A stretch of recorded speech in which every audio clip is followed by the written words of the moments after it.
నమస్కారం. కైలాస మానస సరోవర యాత్ర వినడానికే చాలా అద్భుతంగా ఉంది కదా! అక్కడికి వెళ్ళిన తర్వాత ఆ దృశ్యం చూసినప్పుడు కూడా నిజంగానే అంతకంటే అత్యద్భుతమైన ఫీలింగ్ మనకు కలుగుతుంది అని అంటూ ఉంటారు. అండ్ నేను చెప్పినట్టుగా అంత అద్భుతంగా ఉన్న యాత్ర చేయాలి అనంటే అంత ఈజీ అయితే అస్సలు కాదు. చాలా క్లిష్టతరమైన యాత్ర. మరి ఎవరెవరు కైలాస మానస సరోవర యాత్ర చేయడానికి అర్హులు? And RV Tours and Travels మనందరికీ తెలిసిందే 2 తెలుగు రాష్ట్రాల నుంచి కొన్ని లక్షల మందిని కైలాస మానస సరోవర యాత్ర సంపూర్ణంగా చేయించి తీసుకొచ్చింది. మరి కైలాస మానస సరోవర యాత్ర చేయాలి అనంటే ఆర్‌వి టూర్స్ అండ్ ట్రావెల్స్ కనిపించే రవాణా సదుపాయాలు ఏంటి?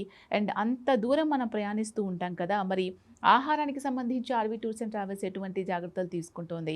అండ్ ఇక్కడి నుంచి అక్కడికి వెళ్ళి పరిక్రమణ మొత్తం చేసి మళ్ళీ తిరిగి మనం సేఫ్‌గా మన ప్లేసెస్‌కి వచ్చేంత వరకు కూడా ఆర్‌వి టూర్స్ అండ్ ట్రావెల్స్ ఎటువంటి జాగ్రత్తలు తీసుకుంటోంది?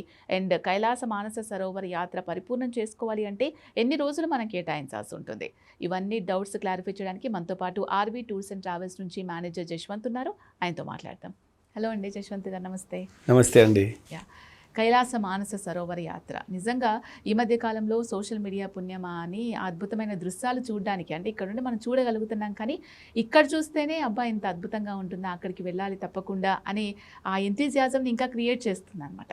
సో మీరు కూడా ఆర్‌వి టూర్స్ అండ్ ట్రావెల్స్ నుంచి చాలాసార్లు కైలాస మానస సరోవర యాత్ర చేసి ఉంటారు కదా! అసలు అక్కడ ప్లేస్ అంతా కూడా ఎలా ఉంటుంది? అండ్ ఎవరు కైలాస మానస సరోవర యాత్ర చేయడానికి అర్హులు? అంటే ఎవరైనా కైలాస మానస సరోవర యాత్ర చేయొచ్చా?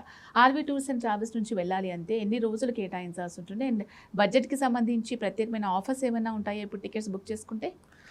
మీరు అన్నట్టుగా కైలాస మానసరోవర యాత్ర చేయాలంటే ఒక ఏజ్ లిమిట్ అనేది పెట్టారండి గవర్నమెంట్ వాళ్ళు. ఎందుకంటే కంప్లీట్గా హై ఆల్టిట్యూడ్కి వెళ్ళాల్సి ఉంటుంది. ఎందుకంటే మనం ఉన్నటువంటి నార్మల్ సీ లెవెల్ నుంచి 18,500 ఫీట్స్ వరకు వెళ్ళాల్సి ఉంటుంది అనమాట. సో కాబట్టి నార్మల్ పీపుల్ అక్కడికి వెళ్తే కొంచెం ఇబ్బందిగానే ఉంటుంది. సో అందుకోసం అని చెప్పనేసి గవర్నమెంట్ వాళ్ళు అంటే చైనీస్ గవర్నమెంట్ బిలో 70 ఇయర్స్ ఉన్న వాళ్ళకి మాత్రమే మనకి పర్మిట్ కానివ్వండి, వీసా కానివ్వండి జనరేట్ అవుతుంది అనమాట. సో అబోవ్ 70 ఇయర్స్ ఉన్న వాళ్ళని కూడా కన్సిడర్ చేయాలని చెప్పనేసి గవర్నమెంట్ రిక్వెస్ట్ చేశారు. బట్ ఇంకా గవర్నమెంట్ నుంచి ఎటువంటి ప్రపోజల్ రాలేదన్నమాట. సో అందుకు కాబట్టి కైలాస మానస సరోవర యాత్ర చేయాలి అనుకుంటే మాత్రం బిలో 70 ఇయర్స్ అనేది ఏజ్ లిమిట్ కంపల్సరీ చూస్తారు. సో అలాగే ఈ కైలాస మానస సరోవర యాత్ర చేయాలి అంటే నార్మల్ యాత్రలు చేసినట్టుగా కాకుండా ఒక లాంగ్ పీరియడ్ ప్రిపరేషన్ అనేది ఉండాలండి. ఒక 6 మంత్స్ నుంచే ప్రిపేర్ చేసుకోవాలా? ఎగ్జాక్ట్లీ అండి. ఒక 6 మంత్స్ నుంచే మన బాడీని మనం తయారు చేసుకోవాల్సి ఉంటుంది అనమాట.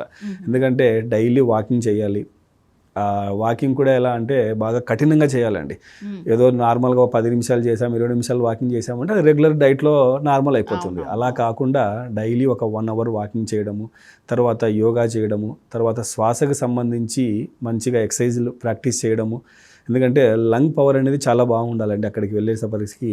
సో కాబట్టి ఎవరైనా సరే ఈ యాత్ర చేయాలి అనుకుంటే ఒక 6 మంత్స్ బిఫోర్ నుంచే ఈ ఎక్సర్సైజ్ అన్నీ చేసుకుంటూ ఫుడ్ను కూడా కంట్రోల్లో పెట్టుకోవాలన్నమాట. సో మనం తీసుకునే డైట్ కూడా మంచి న్యూట్రిషన్ డైట్ తీసుకుంటూ చాలా లిమిటెడ్లో తీసుకోవాలండి. ఎందుకంటే అక్కడికి వెళ్ళిన తర్వాత ఆ హై ఆల్టిట్యూడ్కి వెళ్ళినప్పుడు మనలో డైజెషన్ అనేది కంపల్సరీ తగ్గుతుందన్నమాట. సో దానివల్ల మనం ఏంటంటే ఫుడ్ అనేది చాలా తక్కువగా తీసుకుంటాం. సో సడన్గా ఇక్కడ మనం బాగా తింటూ ఉన్న వాళ్ళం అక్కడికి వెళ్ళిన తర్వాత తక్కువ ఫుడ్ తీసుకున్నాం అనుకోండి, మనం సిక్ అవ్వడానికి చాలా ఛాన్సెస్ ఉంటాయి. సో అందుకు కాబట్టి ఈ యాత్ర మనం వెళ్ళాలి అనుకుంటే ఎగ్జాంపుల్ మనం రెగ్యులర్గా ఈ యాత్ర అనేది మే నుంచి స్టార్ట్ చేస్తాం. సో ఎవరైనా సరే ఈ యాత్ర వెళ్ళాలి అనుకుంటే ఒక 5 మంత్స్ లేదా 6 మంత్స్ అంటే జనవరి నుంచే వాళ్ళు ప్రిపేర్ అవ్వడం చాలా ఇంపార్టెంట్ అనమాట, ఫస్ట్ టాస్క్ ఇందులో. సో అలా చేయడం వల్ల అక్కడికి వెళ్ళిన తర్వాత ఎక్కడ సిక్ అవ్వకుండా కంప్లీట్ టూర్ మొత్తం చాలా ఈజీగా చాలా ఎగ్జైట్మెంట్తో వాళ్ళు అక్కడ ఆ టూర్ అనేది కంప్లీట్ చేసి వచ్చేయచ్చు అనమాట. లేదు అంటే అక్కడికి వెళ్ళిన తర్వాత ప్రతి ప్లేస్లోనూ వాళ్ళు సిక్ అవ్వడము, హాస్పిటల్కి వెళ్ళడము, మళ్ళీ అక్కడ వెళ్ళి ట్రీట్మెంట్ చేయించుకొని మళ్ళీ రావడం, మళ్ళీ టూర్ కంటిన్యూ చేయడం ఇలా కొద్దిగా ఇబ్బందికరంగా ఉంటుందన్నమాట. సో అందుకు కాబట్టి ఈ కైలాస మానస సరోవర యాత్ర చేయాలి అనుకుంటే యాత్రకు ముందుగానే కొంచెం ప్రీ ప్లాన్డ్గా మన బాడీని మనం చేంజ్ చేసుకుంటే మాత్రం అక్కడికి వెళ్ళిన తర్వాత ఎటువంటి ఇబ్బంది ఉండదు, చాలా ఈజీగా యాత్ర అనేది కంప్లీట్ చేయొచ్చు అనమాట. ఎందుకంటే కైలాస మానస సరోవర యాత్ర అనేది అందరూ చేయొచ్చండి. అదేదో ఏమంటారు ఏజ్ లిమిట్ అనేది గవర్నమెంట్ వాళ్ళు పెట్టారు. సో మిగతా ఏజ్ గ్రూప్ వాళ్ళ వరకు ఎవరైతే వెళ్తున్నారో అందరూ వెళ్ళొచ్చు. అక్కడికి వెళ్ళిన తర్వాత మనం మానస సరోవరం వరకు ప్రతి ఒక్క పిలిగ్రిమ్ వెళ్తారు. సో సరోవరం టచ్ చేసి అక్కడ ఏదైనా సరే మనం పూజా కార్యక్రమాలు ఏవైతే చేయాలనుకుంటామో ఆ పూజా కార్యక్రమాలు అన్నీ కూడా కంప్లీట్ చేసుకోవచ్చు. ఎప్పుడైతే మనం పరిక్రమకు వెళ్తామో, కైలాస శిఖరం యొక్క పరిక్రమకు వెళ్తామో అప్పుడు కొంచెం ఇబ్బందికరంగా ఉంటుంది. ఎందుకంటే మొదటి రోజు మనము 12 కిలోమీటర్లు ప్రయాణం చేయాలి సుమారుగా. రెండో రోజు వచ్చేసేసి 22 కిలోమీటర్లు, లాస్ట్ డే వచ్చేసేసి 6 కిలోమీటర్స్. సో ఈ శిఖర పరిక్రమ అనేది 3 రోజులు ఉంటుందన్నమాట టోటల్గా. సో అక్కడికి వెళ్ళిన తర్వాత మనం ఒకవేళ హెల్త్ పరంగా బాగా ఫిట్ ఉండి నడవగలము అనుకుంటే 3 రోజుల పరిక్రమ కూడా నడిచి చేయొచ్చు అనమాట. లేదు ఒకవేళ మనం అక్కడికి వెళ్ళిన తర్వాత కొంచెం హెల్త్ ఇబ్బంది అయింది, మనం నడిస్తే ప్రాబ్లం అవుతుంది అనిపిస్తే మనకు అక్కడ గుర్రాలు కూడా అందుబాటులో ఉన్నాయి. సో వాటికి కావాల్సిన అమౌంట్ మనం ముందుగానే పే చేస్తే ఈ 3 days మనం హార్స్ని కూడా హైర్ చేయొచ్చు అనమాట. సో ఫస్ట్ డే మనం 12 to 14 కిలోమీటర్స్ ట్రావెల్ చేసి దిరాపుక్ అనే ప్లేస్లో స్టే చేస్తాము. సెకండ్ డే సుమారుగా మనం 22 కిలోమీటర్స్ ట్రావెల్ చేస్తామన్నమాట. ఈ సెకండ్ డేలోనే మనం హయ్యెస్ట్ పాయింట్ అనమాట, ఈ శిఖర పరిక్రమలోనే హయ్యెస్ట్ పాయింట్ డోల్మా పాస్ అని ఉంటుందన్నమాట. ఇంచుమించుగా 18,500 అడుగులు ఎత్తు అనమాట. సో అక్కడికి రీచ్ అవుతాం. సో అక్కడి నుంచి మనం కంప్లీట్గా డౌన్ అవుతూ సెకండ్ డే మనము జుతుల్ఫుక్ అనే ప్లేస్కి వచ్చి స్టే ఉంటాం అనమాట. థర్డ్ డే కేవలం ఒక 6 కిలోమీటర్స్ డిస్టెన్స్ ఉంటుంది. సో అది కంప్లీట్ చేసుకొని మళ్ళీ మన రెస్ట్ ఆఫ్ ద బ్యాచ్తో జాయిన్ అయిపోయి రిటర్న్ బ్యాక్ అనేది వస్తాం అనమాట. సో ముఖ్యంగా ఈ కైలాష్ మానసరోవర్ యాత్ర చూసుకుంటే మనం వచ్చేసేసి కాఠ్మండు ద్వారా వెళ్తున్నామండి. సో క్లయింట్ ఎక్కడి నుంచి ఉన్నా సరే అప్ టు మనం కాఠ్మండు వరకు ఫ్లైట్ ఇచ్చేస్తాము. సో కాఠ్మండు నుంచి కంప్లీట్గా టూర్ 14 days ఉంటుందన్నమాట. ఈ 14 days టూర్ కంప్లీట్ చేసుకొని రిటర్న్ మళ్ళీ మనం కాఠ్మండు వస్తాం. సో ఇందులో ప్లేసెస్కి సంబంధించి చూసుకుంటే కాఠ్మండులో ఉన్నటువంటి పశుపతినాథ్ టెంపుల్, గృహేశ్వరి మాతా టెంపుల్, జలనారాయణ టెంపుల్. సో అక్కడ ఉన్నటువంటి ఆ టెంపుల్స్ అన్నీ కవర్ చేసుకుంటాము. సో అలాగా అక్కడ కాఠ్మండులో వెళ్ళేటప్పుడు ఒక 2 nights స్టే ఉంటాము. దాని తర్వాత కాఠ్మండు నుంచి మనము అంటే నేపాల్ నుంచి చైనా వెళ్ళాల్సి ఉంటుందన్నమాట. సో నేపాల్లో మనము కాఠ్మండు నుంచి నేపాల్ చైనా బార్డర్కి ఒక రోజు ప్రయాణం ఉంటుంది. సో అక్కడ బార్డర్లో వెళ్ళి స్టే ఉంటాం. సో దాని తర్వాత మనం నేపాల్ నుంచి చైనాలో ఎంటర్ అయిన తర్వాత అక్కడ ఉన్నటువంటి క్లైమేట్కి హ్యాబిచ్యువేట్ అవ్వడానికి మనం ఒక డే ఎక్స్ట్రాగా అంటే మనం జర్నీ డైలీ చేస్తున్నప్పటికీ ఆ కేరంగ్ అనే ప్లేస్లో అంటే బార్డర్ మనం క్రాస్ అయిన తర్వాత చైనాలో ఎంటర్ అయిన తర్వాత ఒక 1 day పూర్తిగా మనం అక్కడ అక్లిమటైజేషన్ గురించి అంటే అక్కడ ఉన్నటువంటి క్లైమేట్ మన బాడీ సెట్ అవ్వడానికి ఒక పూర్తి రోజు అక్కడ ఆగిపోతాం అనమాట. సో ఆ రోజు కూడా అక్కడ ఉన్నటువంటి క్లైమేట్కి మన బాడీ అలవాటు పడడానికి కొన్ని ఎక్సర్సైజెస్ ఎవరైతే మనతో పాటు గైడ్స్ వస్తారో వాళ్ళన్నీ చేయించడం జరుగుతుంది. సో అలాగా స్టెప్ బై స్టెప్. సో కేరంగ్ తర్వాత మనం సాగా వెళ్తాం. సాగా నుంచి మానసరోవరం వెళ్ళి సరోవరం అక్కడ పూజలు తర్వాత స్నానాలు అన్నీ కంప్లీట్ చేసుకొని అలాగే సరోవర పరిక్రమ కూడా ఏంటంటే మనం బై బస్ ద్వారా చేస్తాం అనమాట. సో సరోవర స్నానము పూజలు అన్నీ అయిపోయిన తర్వాత డార్చెన్ వెళ్ళి డార్చెన్ బేస్ క్యాంప్లో హాల్ట్ ఉంటాము. తర్వాత రోజు డార్చెన్ నుంచి మనం యమద్వారం వెళ్ళి ఎవరైతే పిలిగ్రిమ్స్ ముందుకు వెళ్తున్నారో వాళ్ళందరూ కూడా యమద్వారం దగ్గర ప్రదక్షిణలు చేసి ముందుకు వెళ్తారు. ఎవరైతే పిలిగ్రిమ్స్ అక్కడ హెల్త్ పరంగా సిక్ అయ్యి లేకపోతే ఏజ్ పరంగా కొద్దిగా ఎక్కువ ఏజ్ వాళ్ళు పరిక్రమ చేయలేని వాళ్ళందరూ కూడా యమద్వారం దగ్గర 3 పరిక్రమలు చేసి రిటర్న్ బ్యాక్ వచ్చి డార్చెన్లో స్టే ఉంటారనమాట.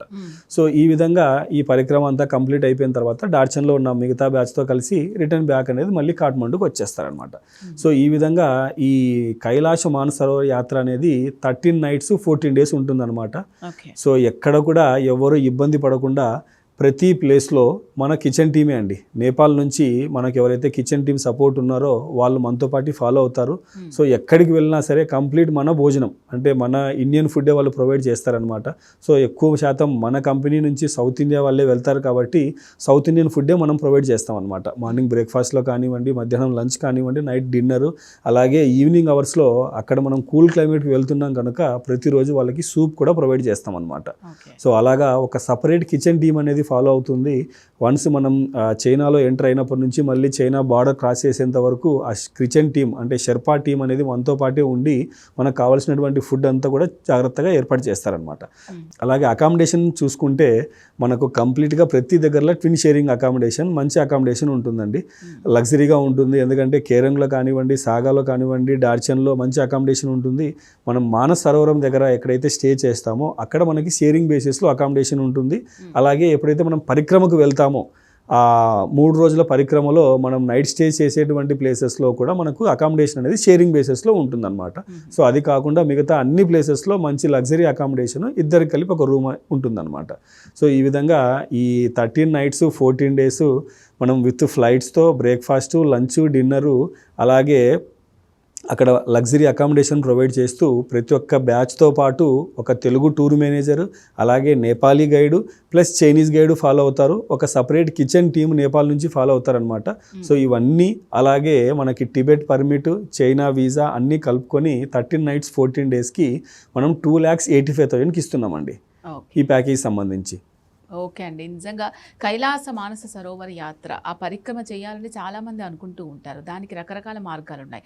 అవన్నీ కూడా ఆర్వీ టూర్స్ అండ్ ట్రావెల్స్ నుంచి ఎలా ఉన్నాయనే ఆ డీటెయిల్స్ అన్నీ కూడా షేర్ చేశారు. థ్యాంక్ యూ సో మచ్ అండి. థ్యాంక్ యూ అండి. సో చూసారు కదా, మీరు కూడా కైలాస మానస సరోవర యాత్ర ఆర్వీ టూర్స్ అండ్ ట్రావెల్స్ ద్వారా చేయాలి అనుకుంటున్నారా? మీకు ఇంకా కైలాస మానస సరోవర యాత్రకు సంబంధించి డౌట్స్ ఉన్నాయా? అవన్నీ క్లారిఫై చేసుకోవాలి అనుకున్నట్లయితే వెంటనే స్క్రీన్ మీద కనిపించే నెంబర్స్ కాల్ చేయండి.